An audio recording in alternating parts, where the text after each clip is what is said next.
రాజకీయాలు కీలక మలుపు తిరిగాయి. సీఎం పదవికి రాజీనామా చేసి రాజ్యసభకు వెళ్లనున్నారు నితీష్ కుమార్. నామినేషన్ దాఖలు చేయనున్నారు. ఇదే విషయాన్ని నితీష్ స్వయంగా తెలిపారు.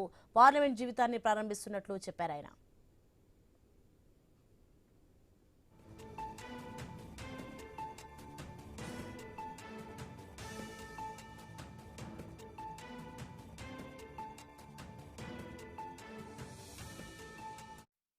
ఇక బీహార్ నెక్స్ట్ సీఎం ఎవరనే చర్చ జరుగుతోంది. బీజేపీకి ఛాన్స్ దక్కే అవకాశం ఉన్నట్లు తెలుస్తోంది.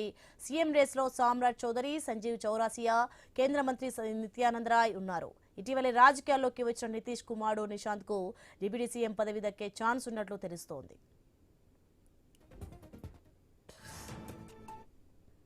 ఇక బీహార్ ముఖ్యమంత్రి పదవిని నితీష్ కుమార్ ఇష్టపూర్వకంగా వదులుకున్నారా, బీజేపీ ఒత్తిడి చేసిందా అనే చర్చ జరుగుతోంది.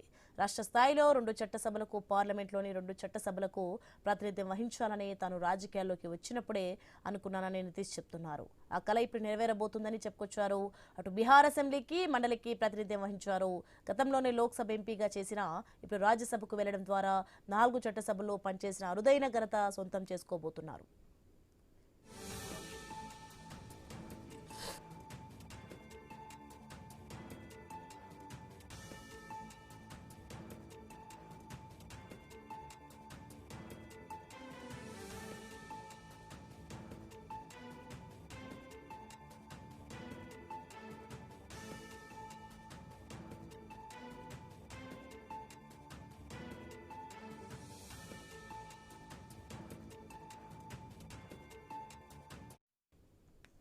బీహార్ రాజకీయాలు కీలక మలుపు తిరిగాయి. సీఎం పదవికి రాజీనామా చేసి రాజ్యసభకు వెళ్లనున్నారు నితీష్ కుమార్.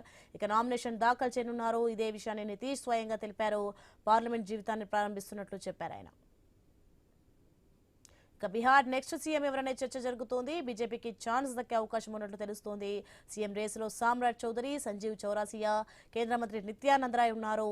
ఇటీవల రాజకీయాల్లోకి వచ్చిన నితీష్ కుమార్ నిశాంత్ కు డిప్యూటీ సీఎం పదవి దక్కే ఛాన్స్ ఉన్నట్లు తెలుస్తోంది.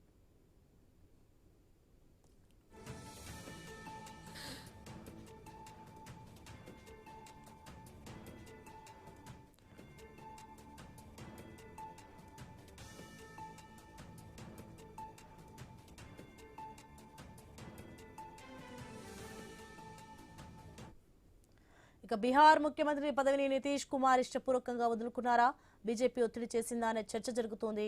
రాష్ట్ర స్థాయిలో 2 చట్టసభలకు, పార్లమెంట్లోని 2 చట్టసభలకు ప్రాతినిధ్యం వహించాలని తాను రాజకీయాల్లోకి వచ్చినప్పుడే అనుకున్నానని నితీష్ చెప్తున్నారు. ఆ కల ఇప్పుడు నెరవేరబోతుందని చెప్పుకొచ్చారు. అటు బీహార్ అసెంబ్లీకి, మండలికి ప్రాతినిధ్యం వహించారు.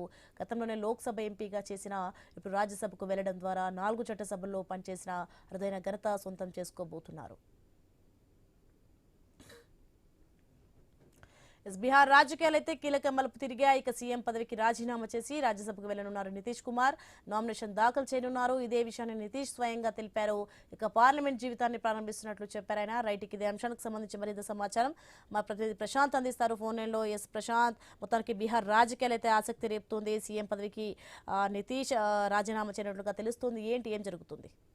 రైట్ సోన్, మీరు అన్నట్టుగా ఇక బీహార్ రాజకీయాలన్నీ కూడా ఆసక్తి రేపుతా ఉన్నాయి.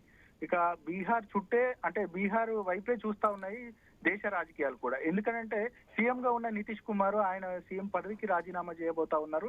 అదేవిధంగా రాజ్యసభ సభ్యుడిగా వెళ్ళబోతా ఉన్నారు. ఈ ఎందుకు అనేది కూడా ఒక క్వశ్చన్ మార్క్ వస్తా ఉంది.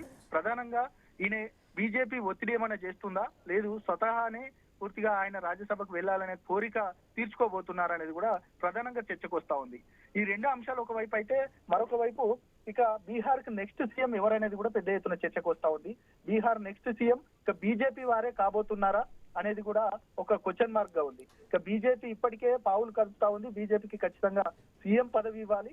అదేవిధంగా ఇటు నితీష్ కుమార్ కొడుకుకి ఖచ్చితంగా డిప్యూటీ సీఎం ఇచ్చి ఇక నితీష్ కుమార్ ని కూడా పూర్తిగా శాంతింపజేసే ఆ పరిస్థితి కనబడతా ఉంది. మొత్తానికైతే ఒకవైపు ఈ యొక్క సీఎం రేసులో ఇప్పటికే సామ్రాట్ చౌదరి, అదేవిధంగా సంజీవ్ చౌరాసియా, అదేవిధంగా కేంద్ర మంత్రి నిత్యానంద రాయ్ కూడా ఉన్నారు. ఇక దీనికి సంబంధించి నితీష్ కుమారుడు కూడా సీఎం గా రేసులో ఉంటారు అనేది కూడా పెద్ద ఎత్తున చర్చకు వచ్చినప్పటికీ కూడా ఆయనకు డిప్యూటీ సీఎం ఇవ్వబోతా ఉన్నారు.